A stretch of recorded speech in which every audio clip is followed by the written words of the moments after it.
A killer contestant. I'm Jason Horton. I'm Rebecca Lieb. And this is Ghost Town.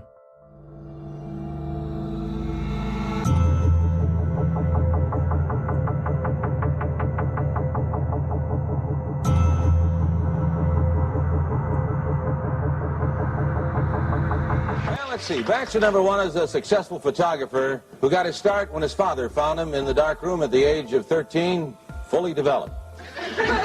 Between takes, he might find him skydiving or motorcycling. Please welcome Rodney Alcala. Rod, welcome. In 1978, Carol Bradshaw went on the dating game, selecting between 3 contestants for the grand prize of a date for 2 with whomever she chose. Under the bright lights of the studio, Carol called out contestant number 1, a man with thick wavy hair and a chiseled face. He was Rodney Alcala, a rapist and a murderer, taking a break from his killing spree for 15 minutes of fame. This is the story of Rodney Alcala, the dating game killer. This is a history of a person that I've been wanting to do for the show for a while. It's hard because I also just like working in game shows and in being kind of dating show adjacent, how poorly the contestant producing and a lot of the casting, I've done casting before, so I think it kind of like hits me in a weird way where like someone like this could get through the cracks and be hurting people and also be on national television. It's hard for my brain to like reconcile that. You know, it's a part of our culture, I suppose. Rodney Alcala was born in San Antonio, but at 8 years old, Alcala's father moved the family to Mexico, but then abandoned them 3 years later. In 1954, when Alcala was just about 11 years old, his mother moved him and his 2 sisters to Los Angeles. Alcala joined the Army in 1961, serving as a clerk, but had a nervous breakdown in the Army. He reportedly went AWOL and hitchhiked from Fort Bragg to his mother's house. After an evaluation by a military psychiatrist, Alcala was diagnosed with antisocial personality disorder and discharged. After leaving the Army, Alcala graduated from the UCLA School of Fine Arts. Around his graduation, Alcala committed his first known crime. An eyewitness called police after watching him lure an 8-year-old girl named Tali Shapiro into his Hollywood apartment. When police arrived, they kicked the door open and the girl was found alive, raped and beaten with a steel bar. Alcala had left to evade the arrest warrant. He got out of the state, enrolled in NYU Film School using the name John Berger. There, apparently, he studied film under Roman Polanski, which is a sad, grotesque detail. In 1971, he obtained a counseling job at a New Hampshire arts camp for children under a slightly different alias, John Berger, spelled like the hamburger.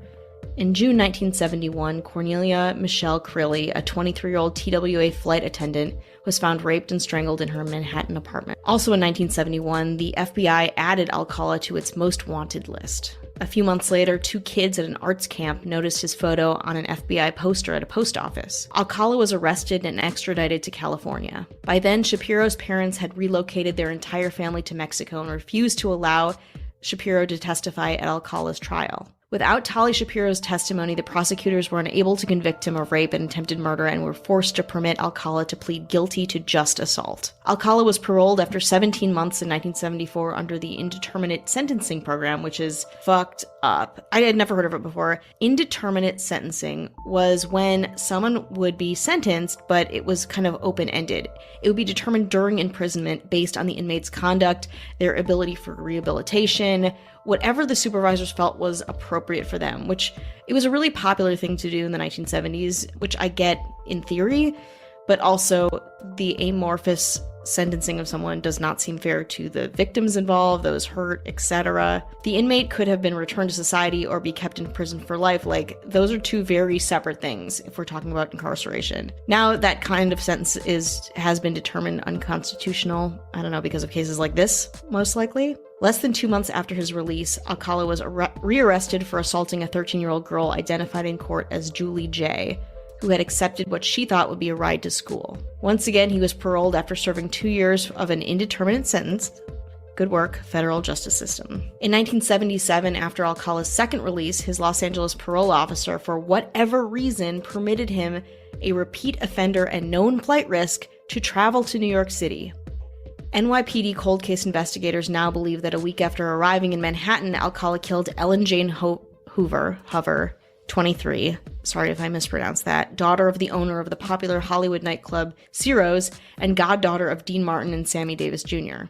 Her remains were found buried on the grounds of the Rockefeller Estate in upstate New York. In 1978, Alcala had returned to LA, working for a short time at the Los Angeles Times as a typesetter, and was interviewed by members of the Hillside Strangler Task Force as part of their investigation of known sex offenders. Although Alcala was ruled out as the Hillside Strangler, he was arrested and served a brief sentence for marijuana possession. Sure. When not murdering or raping people, Alcala stayed pretty busy. He convinced hundreds of young men and women that he was a professional fashion photographer and photographed them for his portfolio. A Times coworker later recalled that Alcala shared his photos with workmates. Quote, "I thought it was weird, but I was young. I didn't know anything," she said. When I asked why he took the photos, he said their moms asked them to. I remember the girls were naked. The portfolio also included naked teenage boys. Most of the photos are very sexually explicit, and most of the subjects of the photos remain unidentified. Police think some of the subjects may be additional cold case victims. In 1979, according to later trial testimony, Alcala knocked unconscious and raped a 15-year-old girl named Monique Hoyt while she was posing for photographs. And then, in 1979, Alcala was a contestant on The Dating Game. It's pretty unbelievable.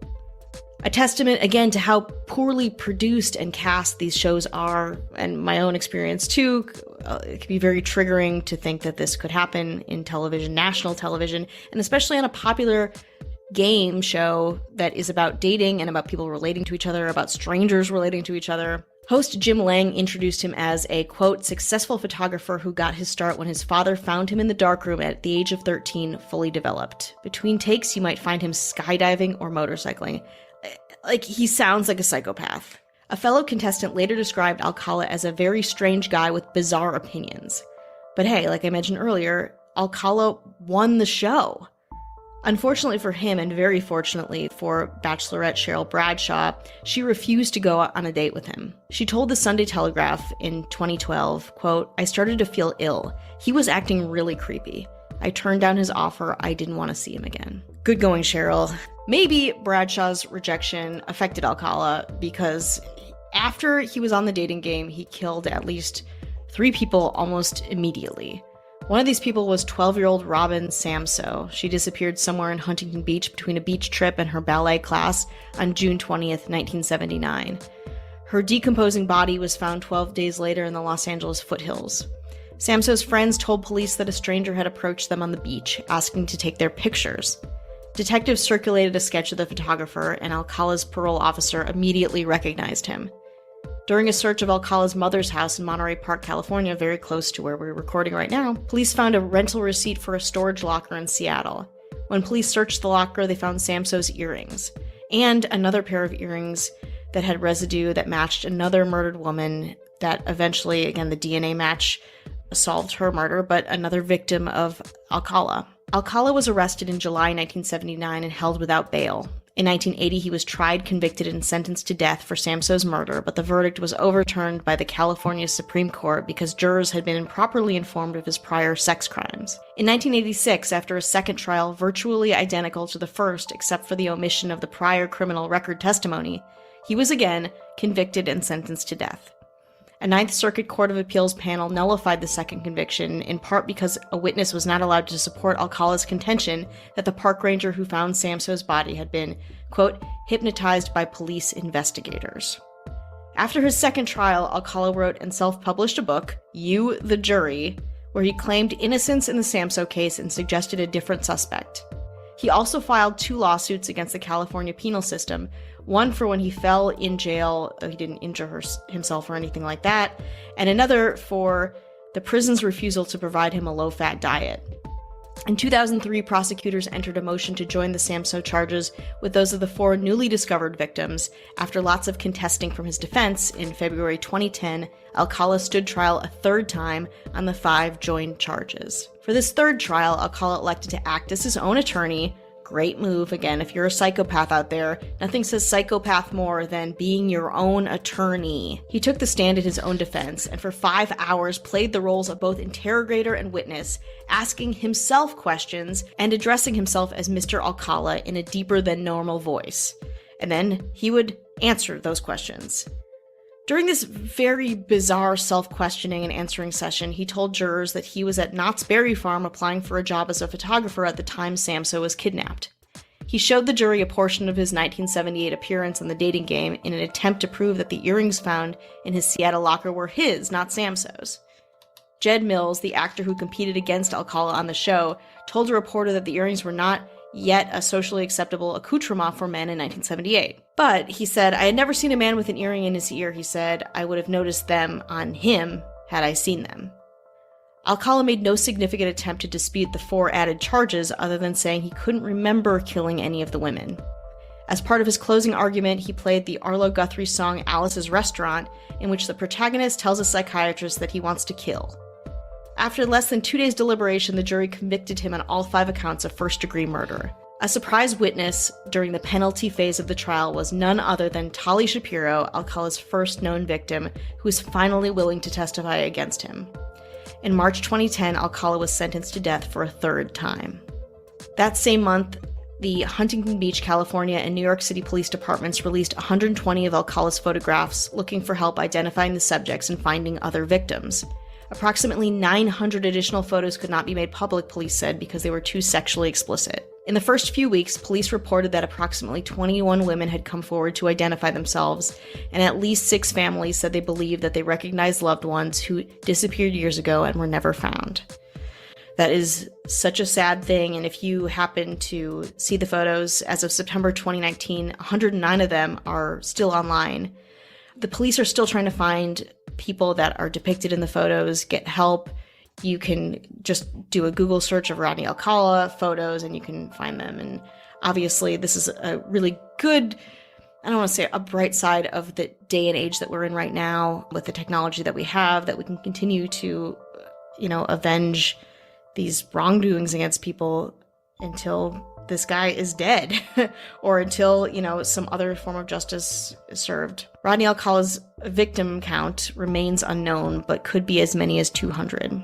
Currently, he is on death row in Corcoran, California. He is 77 years old.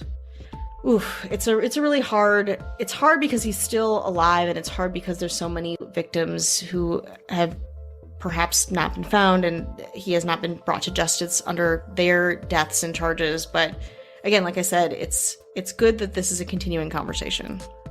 He's one of the, I think, prototypes of like a stereotypical creep. And, they say don't get into a white van. Mm-hmm. He is that white van. Yeah. A photographer, in the 70s, is probably very alluring. He probably, he looked like a photographer. And, I think we have a little more hindsight now, kind of unfortunately for back then. But yeah, he is, the what they would use in a TV show to depict somebody that was creepy or was going to lead to trouble. And, you wonder, especially the amount of game shows then and the amount of game shows and reality shows now.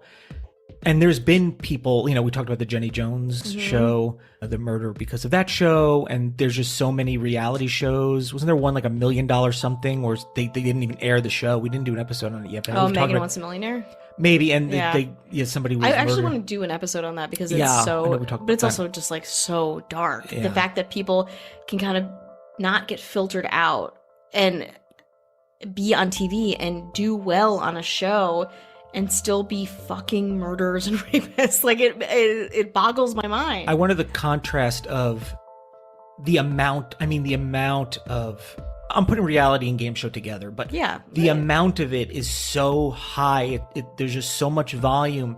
And I'm sure there's more technology, more vetting, but can the vetting and the need to keep up with these game shows and reality shows, can it keep up with people slipping through the cracks? I'm not, people that have done things that were like, we would never have this person on the show. And you wonder how many of these shows that you watch. I mean, chances are you're probably not going to see, watch a show that's, been on for like 10 years as a regular, show and be like, oh no, we found this person to be a murderer. It's usually somebody who's on it once and then they're gone, and it's very turnkey. Totally. Or you're desperate and someone drops out last minute and you just have to get someone in because you're a producer and like you live week to week on a, paycheck that sucks or something. You just want a body in there that will work for what you need right now. And you're sort of encouraged to, sometimes when you're not that interesting, they're like, oh, can I say I'm, I don't know, an accountant instead of what I actually do? They're like, yeah, that's fine because it's more interesting. And it's like you're almost encouraged to be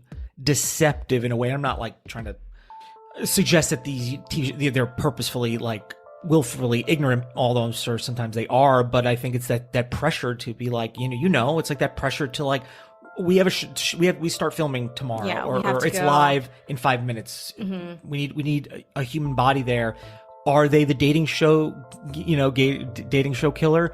I don't, we won't know until it's over. So he does a podcast episode, 40 years later. 40. That's right. For a long time later, we'll get some justice, perhaps.